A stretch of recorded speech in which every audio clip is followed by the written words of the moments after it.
Hello and welcome to Geeky Guys. If you're into geeky things, we're the guys for you. Welcome to this video for today, whether you're here for the first time or you're returning. In today's video, we're having a bit of a discussion about the new Diamond and Pearl remakes that are coming to the Nintendo Switch. These are very hyped. I've already talked a little bit about them in a video that we had fairly recently on the channel. I've been doing a few other things here and there. I want to do more of these videos for you guys, get more stuff out there, and start talking about some sweet things that I kind of want to see from this, remake, whatnot. They have said a few things like that it's going to be, strictly sort of, story-wise at least, and a lot of, like, locations and whatnot, a lot of sort of things are going to be exact to the games as they were. I kind of feel like I sort of talked a little bit about some of the, there might be some things that I wish that they wouldn't do or that they would do that would be better for the games in people going into them nowadays, because again, HMs and TMs and whatnot are a thing that people have kind of gotten used to. Like, they've gotten used to TMs not breaking, essentially, and they've gotten used to HMs not being a thing anymore. I don't really think you need like HM moves for the most part. Yeah, sure, it does hurt sometimes when you need to get to and from places in a quick hurry. You need to get out of the rock tunnel or whatever it is, and you can't use dig to get out, or you can't use teleport to the last Pokemon Center or whatnot. But having key items like escape rope has shown us that there are solutions to some of these things, and that's a really good one that they did come up with, and I hope that they do that in this new generation. But another one of the biggest things that people really want in these games is more fire types, because one of the biggest problems originally was that there was literally like 2 fully evolved fire types in the entire game. One was, the final evolution of the starter Pokemon, and the other one was Rapidash. And it's kind of like, you can't give us Houndour or something else, or anything else. So them being true to the history and what they already had, yeah, that's great, that's cool. But again, now that we've gone forward, 3 or 4 generations, whatever way you want to calculate it, there's been a lot more Pokemon introduced, and certainly there's been a few fire types introduced. So I want to quickly discuss in this specific video the fire types that they could put in from Gens 5 through to 8 that, might show up. Now, I'm cutting out a few different Pokemon for a few different reasons. I'm cutting out any legendaries or any mythical Pokemon, because mostly it's not going to matter for most of the game if they're put in these Pokemon, because you're not going to probably be able to get them very easily and accessibly and whatnot. They're going to be at the end of the game and whatnot, so you're not going to have easy access to them for the most part. I'm not going to count any Alolan or Galar forms. I know that most of them aren't, fire types or whatever anyway, but again, I'm just not going to count anything that's, a Pokemon that has a different regional variant, basically, because, again, it's one of those things. This is a different region, and you don't see too many regional variants from other regions in different regions, so it doesn't make much sense. But anyway, the Gen 5 to Gen 8 Pokemon that have the fire typing are Simisear. And once again, sorry, I'm only going to count mostly the fully evolved forms of these Pokemon. Because when you're looking at the final form, that's the thing that you want to get to the most, and the base stats of these Pokemon, for the most part, are going to determine how good or bad they are. So, Simisear, Darmanitan, Heatmor, Talonflame, Pyroar, Turtonator, Centiskorch, Chandelure, Selazal, Colossal, and Osorio, the fire variant of Osorio. So those are the fire types that that have been introduced. There's not that many, and again, I'm not including starters as well because again, you're not going to see many starters from other regions coming into other regions. It just doesn't happen very much where you get Pokemon for other starters from other regions. So I'm not putting those in here. So it's a very short list for the most part when you look at this list of Pokemon, and I think we've got to cut down a couple of them very quickly. I think we've got to cut Centiskorch and Colossal right away because they were just in the last generation, and I feel like both of them got a Gigantamax form. Colossal got three evolution line. So they got a fair bit of love. Centiskorch got a 2 evolution line. So those two I don't think would be worth putting in to the generation because it's like, well, they were just in the last game, so what's the point of putting them in this one to a degree? It would be cool if they put them in, but kind of I think they're out because they're just too recent and they're going to get a little bit too much love again. It's one of those things that feels like Charizard gets all the love all the time anyway, but still, whatever. That's be here nor there. So then I want to start looking at the types of these Pokemon because they're not all just pure fire types, like a couple of them are.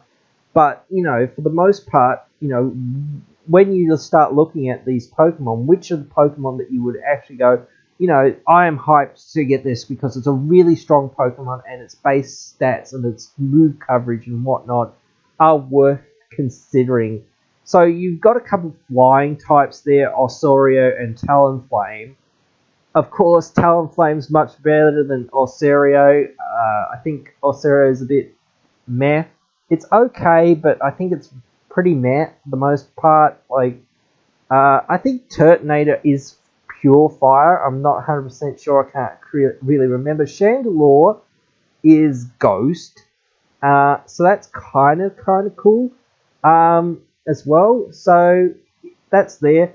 Selazal. This is one of the coolest Pokemon that's come out in the last few years. It is a poison type, and poison types are quite good, especially against the fairy type. And fairy is one of the best types that's in the game, so that is fairly relevant. And again, what are they going to do? Because the fairy type wasn't in this generation when the game was made, so there's going to be a lot of Pokemon that are in this game that are going to maybe be fairy type and whatnot. And again, you start looking at, well, what gyms are in this, or what major rival battles are in this. That these Pokemon, you would start thinking, well, do I want a Heatmor for this, or do I want a Talonflame for this, or do I want Selazal, or do I want, what do I want, or do I want a Chandelure? What's the best type combo that I can go with, and whatnot. So, let's start out with the gym leaders, and it would, a fire type would be good against gym leader number 2, Erica, or Gardenia rather, sorry. I was too used to I was going Gen 1 there. There'd be good fire types here against the Cherubi, the Turtwig, and the Roserade. Roserade's the only one that has a dual typing, so the poison there, so something that could resist poison wouldn't be too bad there. So that would be there. that, then you've got the 6th gym badge against Byron, and the fire type would be good against his steel types. He does have the psychic Bronzor, and he has the ground Steelix, and he has the rock Bastiodon. So the rock and the ground type are both sort of neutral to fire to that extent, because their secondary typing is strong against fire, which makes them essentially neutral to fire. So then you've got to find a type that's sort of good against rock or ground. Flying is not good against rock, but flying's alright against ground. So that's there for Talonflame and whatnot.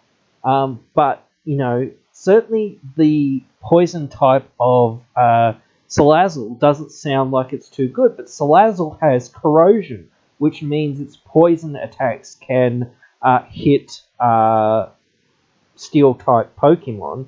So that is very effective against them. Then it's good against the 7th gym, the ice type gym, Candace. Her Snova is grass ice, so that's just pushover. Sneasel, dark and ice. So again, Chandelure might not be the best with this because it has that dark type. Metachan, the fighting and psychic type, that's just kind of here nor there. Like, it doesn't matter that much. You can deal with it with other Pokemon. Of course, you have Bomber Snow, Grass and Ice, so that's also a bit of a pushover as well. So then we're going to get into the Elite Four. It's good against Elite Four member number 1, Aaron, against his bug types. He has the bug poison Dustox, he has the bug flying Beautifly, he has the bug fighting Heracross, he has the bug flying Vespiquen, he has the poison dark Drapion. So again, like, Chandelure might not be the best to a degree because it's weak to the bug moves. It's also weak to the dark moves. But flying certainly is strong against most of these, except for Beautifly as well, and Vespiquen. So that's still, pretty good for those. Then we've got, maybe Elite Four Flint's Steelix, but that's not really that bad. One Pokemon out of the many. You have Elite Four member Lucian's Bronzong or Bronzong. So but that has the psychic as well. So there can be ways around that. Then you've got the champion Cynthia, and she's got her Rose Raid, which is grass poison. She's also got Lucario, which is fighting and steel. So those would be the types that you would have to or types of Pokemon that you would have to really think about beating. There's also the rival battles, but of course your rival's going to choose something, that's going to try to beat you for the most part. So that is there. But again, just having that coverage Pokemon, so you're obviously, going to be able to deal with their Pokemon and whatnot. If you choose the, water starter, then you will have your opponent have the grass starter, and therefore, having a really strong fire type on your team would be really quite good. I know that the grass starter has the ground advantage, or it does use a lot of ground moves as well. So, in that regard, having a flying type is really advantageous on the Pokemon that's meant to have an advantage. Plus, grass is also weak to flying, so that's also a really good deal. Plus, you just still really want a flying type in your team, and if a flying type also crosses over with one of the other types that you want on your team, like water or electric or whatever, then it's really good. So it's just very hard not to sort of choose Talonflame if it's in the games. Again, this is all sort of speculation on my part and just going, well, what would be good or what could be good or what do I think about this sort of thing. And I think the main 4 Pokemon that you would talk about in this would be like Talonflame, Chandelure, and Selazal. Like those are the 4 that I would consider to be like the top level of Pokemon that would maybe find their way into this game, possibly, and be fairly useful. I think, again, you want that dual typing. A lot of the time, like Chandelure again does have its weaknesses, but again, Talonflame and Selazal do have their weaknesses as well, but they're less pronounced for the most part. But again, like Fairy type will be a thing now, so you don't have to worry as much about the Dragon type in these games or some of the other types that are sometimes a little bit more difficult to deal with, but still, there is that whole, like, well, it is a game that, this is about strategy and whatnot. And again, there's some people that aren't really interested in playthroughs. I'm interested in the playthrough. That's what I like to talk about for the most part in playing these games. I'm not really a competitive person. If somebody asks me to battle, I will battle them, but for the most part, I'm just like, oh yeah, I just want to play the game and catch the Pokemon and have fun and enjoy myself and whatnot. But, that's where I'm at with playing these games. I've played them ever since I was a little kid, ever since they just first come out, pretty much. So, I've been with the games for forever, so, I'm not going to... it seems like I'm not going to stop. I've tried to stop many times, but it's just one of those things, I haven't been able to stop. And again, I sort of said in a video recently, or on a post recently, I think it actually was, that I'm going to start doing live streams of the games. So, of the new Diamond and Pearl games. I thought I'd better clarify that. But anyway, yes, I am going to start doing those on my Twitch. Links are going to be all over the place, and I'm going to start posting up when I'm going to do them. I'm also going to be doing some playthrough sort of stuff, not playthrough stuff, but playing of the games, the latest games, Sword and Shield, on my Twitch and whatnot, doing more stuff over there, doing more stuff so I can, get more followers and whatnot. It's mainly just because I can't yet live stream here on YouTube and whatnot, but, it helps you guys get something, and I like to produce stuff for you guys, so if you want to help me out and check out what's going on with those games and whatnot, go head over to my Twitch. But yeah, let me know what you think about this video. Should I do more of these videos? Should I discuss which Pokemon, more Pokemon should be added to the games? Should I ask what fairy types, just ask me which types you want to see, whatever it is. What more steel types do you want to see, blah, blah, blah, whatever it is. All that sort of stuff. Tell me right down there in the comments whatever it is that you're thinking about. It'd be great to hear from you. Hey guys, just wanted to have a quick discussion about something new and exciting here. Some way that you guys can help us out here at the channel, and that you guys can actually get some great prizes as well for helping us out. Just go right on to Twitter, share a link to this video, use the hashtag GeekGuys, or go onto Facebook, tag a friend in a comment on our Facebook post, someone who you hopefully will like the video, or someone that you will like to see it, and you can be in the running to win some great prizes from me. Now, they're not the most expensive prizes, and they're going to change every few weeks or whatever, but every few weeks I will try to have 1 or 2 videos that come out and say, hey, look, this is who's won, and I'll send you a message on whichever social media that you have, shared the medium that you would have won on. Again, it'll be 1 or 2 people will win a prize from this, and it'll be just small stuff again, but it is at least something for you guys. Again, there is the other sources that you can help us out on, but this is a simple, easy way for you guys to help us out even more if you would like to. I really do appreciate any support and any help that you can give to the channel. So if you would like to go and share the video around, tag some of your friends or whatnot, go right onto your favorite social media and get out there, get sharing, and help us out if you would like to.